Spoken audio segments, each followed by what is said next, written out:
নমস্কার বন্ধুরা, সানভি কিচেন ফুডে আপনাদের সবাইকে স্বাগত। আজ আমি আপনাদের জন্য নিয়ে এসেছি সম্পূর্ণ নিরামিষ পদ্ধতিতে একদম কম তেল মশলায় ভেজানো ছোলার ডাল এবং নারকেল দিয়ে তৈরি পেঁপের ঘন্ট। তো পুরো ভিডিওটি দেখার জন্য আপনাদের কাছে অনুরোধ রইল। চলুন তাহলে শুরু করা যাক। এখানে আমি একটা বড় সাইজের পেঁপে নিয়েছি এক বাটি ভেজানো ছোলার ডালটাকে আমি 3 ঘন্টা আগে খুব ভালো করে ধুয়ে ভিজিয়ে রেখেছিলাম, জলটা ছেঁকে নিয়েছি 1 চামচ আদা বাটা। একটা বড় সাইজের আলুকে আমি ডুমো ডুমো করে কেটে নিয়েছি হাফ বাটি নারকেল। প্রথমে আমি পেঁপেটাকে কেটে খুব ভালো করে ছাড়িয়ে নেব। এখানে আমি কিন্তু খুব বড় সাইজের একটা পেঁপে নিয়েছি, তাই পেঁপেটা কিন্তু আমি পুরোটা ব্যবহার করব না, প্রয়োজন মতো এখানে আমি কেটে নিয়ে বাকিটা কিন্তু রেখে দেব। পেঁপের খোসাটাকে খুব ভালো করে ছাড়িয়ে নিতে হবে, এর হালি অংশটা কিন্তু একদমই রাখা চলবে না। এই হালি অংশটা যদি একটু রয়ে যায় তাহলে কিন্তু এটা মুখে পড়লে তেতো লাগতে পারে, তাই অবশ্যই কিন্তু এই হালি অংশটাকে খুব ভালো করে ছাড়িয়ে নিতে হবে। দেখুন এখানে কিন্তু আমি খুব সুন্দর করে পেঁপের খোসাটা ছাড়িয়ে নিয়েছি। এভাবে আমি পুরো খোসাগুলো ছাড়িয়ে নেব।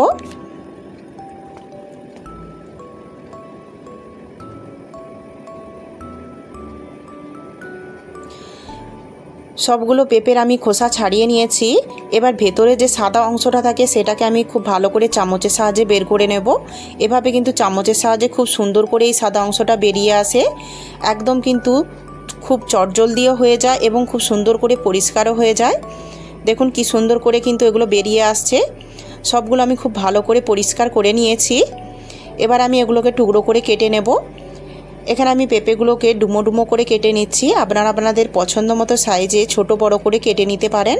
যে সমস্ত বন্ধুরা আজকে আমার চ্যানেলে প্রথম এসেছেন তাদের কাছে আমার অনুরোধ, আমার রেসিপিটি যদি আপনাদের ভালো লাগে তাহলে প্লিজ লাইক, শেয়ার এবং সাবস্ক্রাইব করে আমার পাশে থাকবেন এবং পাশে থাকা বেল আইকনটি অবশ্যই অল করে রাখবেন, যাতে আমার পরের ভিডিও নোটিফিকেশানটি আপনার কাছে পৌঁছে যেতে পারে। এবং আমার রেসিপিটি যদি ভালো লাগে তাহলে সুন্দর একটি কমেন্ট করতে কিন্তু ভুলবেন না। দেখুন পেঁপেগুলোকে আমি খুব সুন্দর করে ডুমো ডুমো করে কেটে নিয়েছি। এবার আমি এগুলোকে একটা চুবড়ির মধ্যে তুলে নিচ্ছি। এগুলোকে আমি খুব ভালো করে ধুয়ে নেব। পেঁপেগুলোকে আমি খুব ভালো করে ধুয়ে নিয়েছি। এবার আমি রান্নাটা শুরু করে দেব।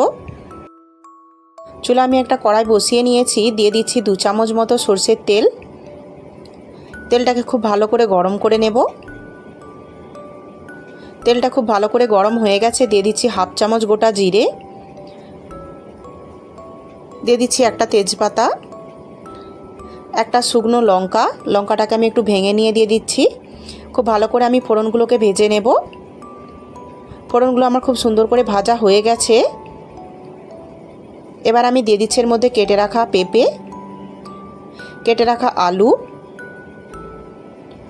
খুব ভালো করে একবার মিশিয়ে নেব। চুলা আঁচটা আমি এখন হাই রেখেছি। দিয়ে দিচ্ছি পরিমাণ মতো নুন। এগুলোকে আমি খুব ভালো করে মিশিয়ে নেব।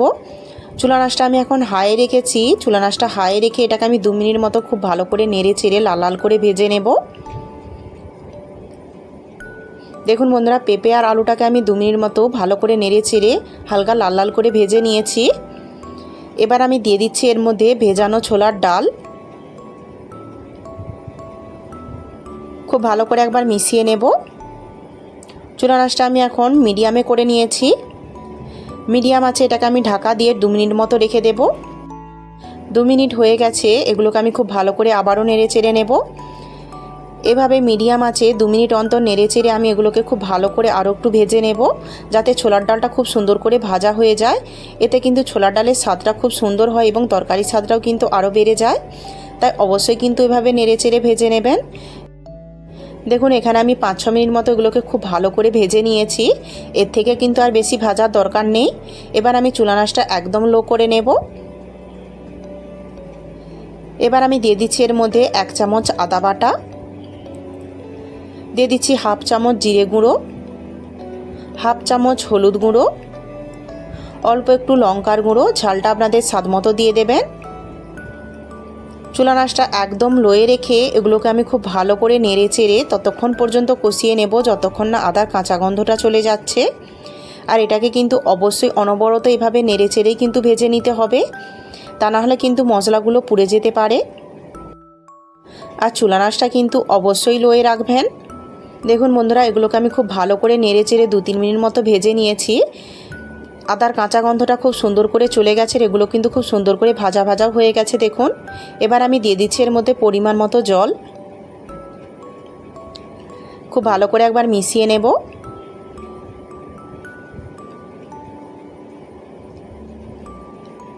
এবার আমি এটাকে ঢাকা দিয়ে মিডিয়াম আঁচে 10 মিনিট মতো সেদ্ধ করে নেব।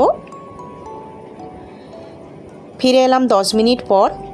দেখুন বন্ধুরা, জলটা কিন্তু আগের থেকে অনেকটাই কমে গেছে আর পেঁপে আর আলুগুলো কিন্তু খুব সুন্দর করে সফট হয়ে গেছে দেখুন। ছোলার ডালটাও কিন্তু খুব সুন্দর করে সফট হয়ে গেছে।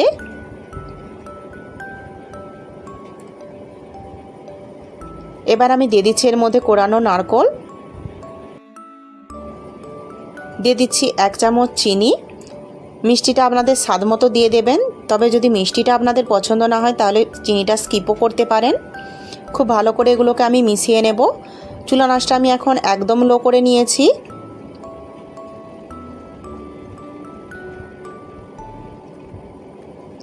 এগুলোকে আমি খুব ভালো করে মিশিয়ে নিয়েছি। এবার আমি এটাকে ঢাকা দিয়ে একদম লো আঁচে আরও 5 মিনিট মতো সেদ্ধ করে নেব। ফিরে এলাম 5 মিনিট পর। নিরামিষ পেঁপের ঘন্টটা কিন্তু আমার একদম রেডি হয়ে গেছে।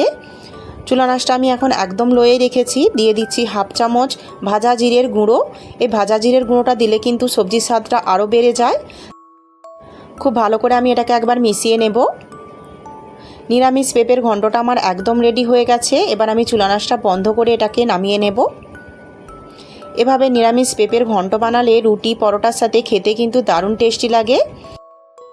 একদম কম তেল মশলায় তৈরি এই পেঁপের ঘন্টটা খেতে যতটা টেস্টি তেমন কিন্তু হেলদিও হয়। আপনারা অবশ্যই একবার এভাবে বাড়িতে বানিয়ে দেখবেন। আমার রেসিপিটি যদি আপনাদের ভালো লাগে তাহলে প্লিজ লাইক শেয়ার এবং সাবস্ক্রাইব করে আমার পাশে থাকবেন এবং পাশে থাকা বেল আইকনটিও অবশ্যই অল করে নেবেন, যাতে আমার পরের ভিডিও নোটিফিকেশানটি আপনাদের কাছে পৌঁছে যেতে পারে। এবং আমার রেসিপিটি যদি ভালো লাগে তাহলে সুন্দর একটি কমেন্ট করতে কিন্তু ভুলবেন না। পুরো ভিডিওটি দেখার জন্য আপনাদেরকে অসংখ্য ধন্যবাদ। ভালো থাকবেন, সুস্থ থাকবেন। দেখা হচ্ছে পরের ভিডিওতে।